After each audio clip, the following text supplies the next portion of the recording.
What is up, everyone? Coordinator Kisune here, coming at you with my first video. Oh boy, first video, that's gonna be fun. But anyway, we got something that I've been, as a Gunpla collector, trying to get my hands on for a long time. Unfortunately, it was like one of those ones that when it first came out, I wasn't able to get as easily as I would have liked. This, if you guys don't know, is the... Let me get a good shot of this here. Is the 160 big scale Force Impulse. Oh boy. And this is the only 160 scale version of this kit. There hasn't been any rehashes, remakes, alternate modes, nothing like that came out for this kit. This is the one and only. And this kit came back out in 2004. So it's been a long time for this. Boy. If I can get my hands on this, fun. Now, this one, Seed and Seed Destiny have always been real close with me, so I've always loved these kits. Getting it on 160 scale, dream come true. For the initial build process of this kit, it's not perfect grade like we would think for a 160. It's more of a super scale, supersized 144 kit.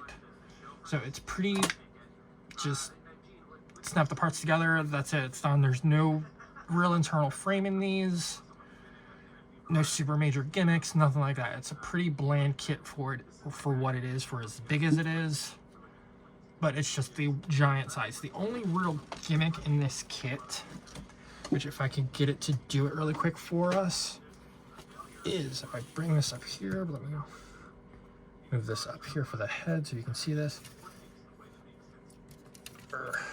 Move him down a little bit. Here we go. So if I pop his head off back here, you can see the clear yellow or greenish plastic in there. Turn this back around.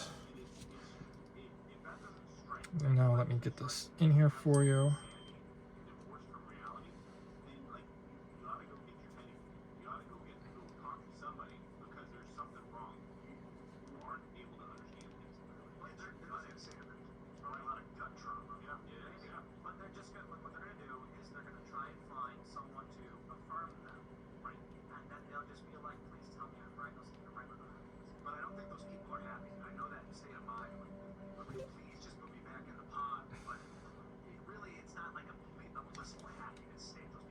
There you go.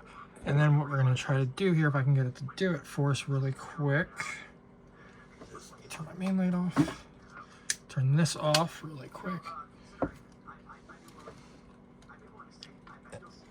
If we can see it past the watch light, it actually lights the eyes.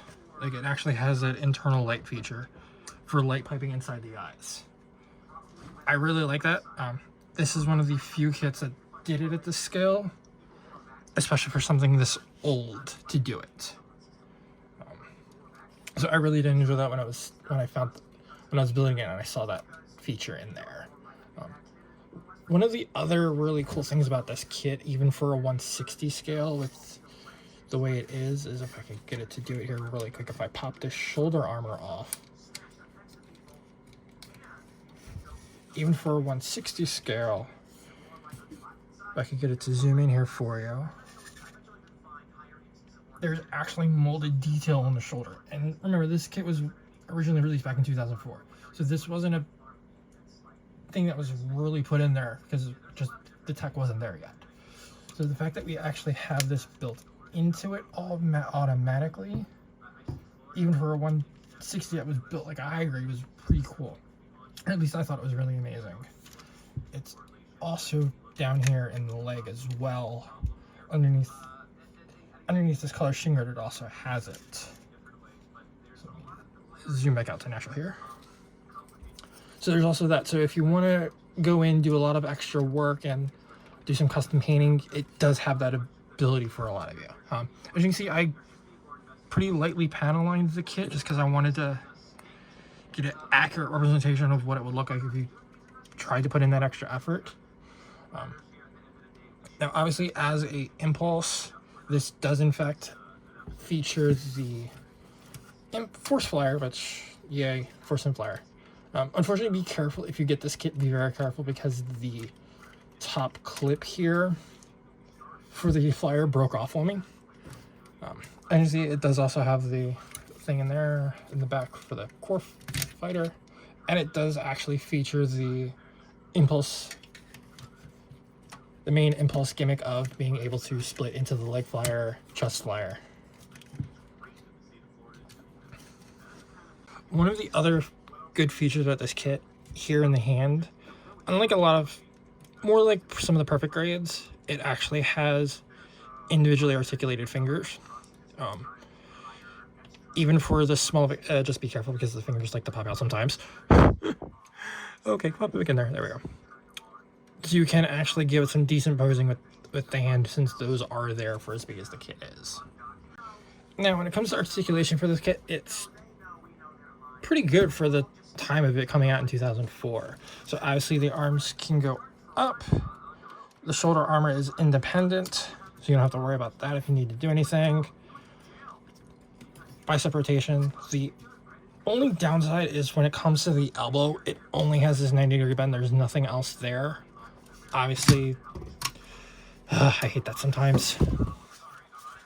So you have that 90-degree bend for the elbow, which is as much as you're going to get, unfortunately, just because of the way it's built. You do have a bunch of wrist rotation because it's on a ball joint. As I was showing you, it has the individual fingers for the hands. When it comes to the waist, forget it, it's just going to stay in the back. There's really not much rotation in the chest because of how everything is. Unfortunately, it just kind of locks itself into place here because of the back skirt. No crunch terribly to speak of. Now, when it comes to the legs, you get a little bit more range here. Let me move the shield arm up here so you can actually see. Back skirting doesn't move at all, so it can't go too far back. When it comes to moving all the way up front, quite a bit of rotation there, especially for the movement range. Now for the knee, you do get double bend there a little bit, so you can get a little bit over 90. One of the only things you got to be very careful with this kit, though, because it is technically a transformable kit, the front knee can shift up. So if you can think of something to do for that go right ahead. You have it there.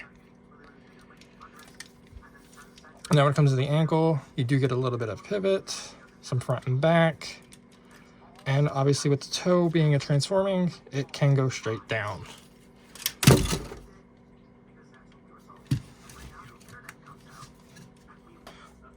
Now, when it comes to accessories, this kit's pretty bare bones light when it comes to anything. You have obviously your two beam sabers for your beam effects, two beam handles, two of the Schneider knives, and obviously the beam rifle, along with the shield. The beam sabers, easy enough, just 3mm peg, pop them in, set in there. Now, when it comes into the hand, there's actually pretty cool with this one. It actually has a pop-out tab for it that when you pop it into the hand here, if you open up the hand, there's an actual tab slot inside the hand that you can actually put that right on into to actually keep it locked in the hand. To actually keep it locked in there so it doesn't fall out. Really cool. Back to the accessories. So you have your Schneider knives. Same as you see with the strike kit or anything else along those lines. Pocket knives, just hit the clip here and slide them out if it wants to agree with me. Pop them out. There's no way to slot them in the hand that I've seen to actually lock them into place. It just kind of sits there and just kind of grabs onto it. Now for search for these, you same as always, you can just lift up the sides, lift up the arm, lift up the side skirting here, pop it, open the side skirt, dropping one in, make sure they're in the right orientation, and just close it up, and there you go. You don't even have to worry about them anymore. And last thing for the accessories is obviously the beam rifle. Standard. Rotating scope lens. Rotating lock for the handle. Same as always, it does have the tab for the butt to lock it onto the butt side for storage. One of the good things about this one that I've noticed, if you want the beam effect, is actually good enough to fit in there. Not perfect, like if you try to put it in there too much, you might actually stretch the plastic. But it is in there enough to where you can do it and place it in there and it actually stays. So like always, just turn the guy around, right there on the back. Just click it in and it locks right on in. One final thing, obviously for the beam handles,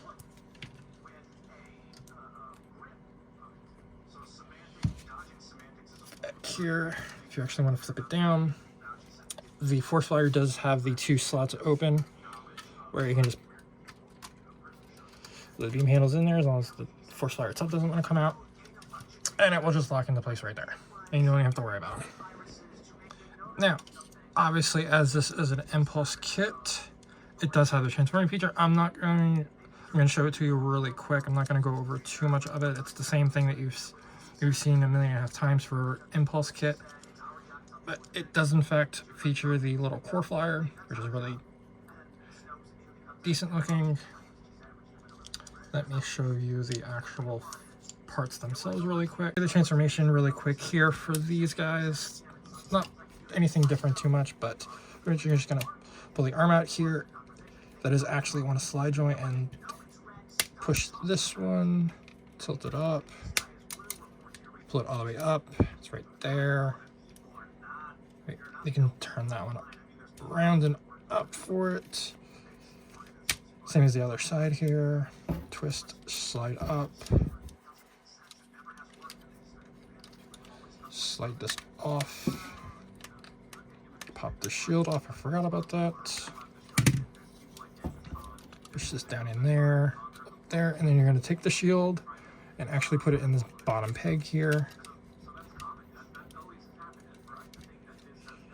And there you go. There's the chest flyer. Same as we've had the build for so many years because of Impulse.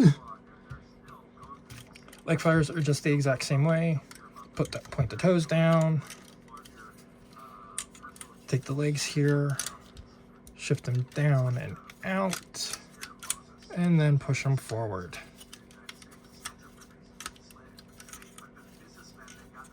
And there we go, leg flyers.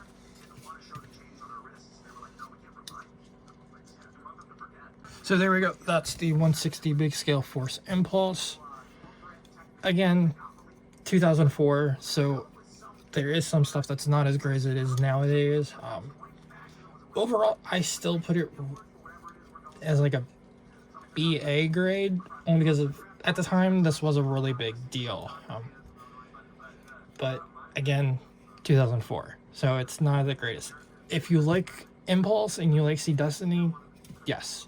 See if you can find one. Like I said, I had to get mine from by E because of having to order it from over in Japan. So, if you know, you know. But otherwise, I'll see you guys in the next video. Kasune out.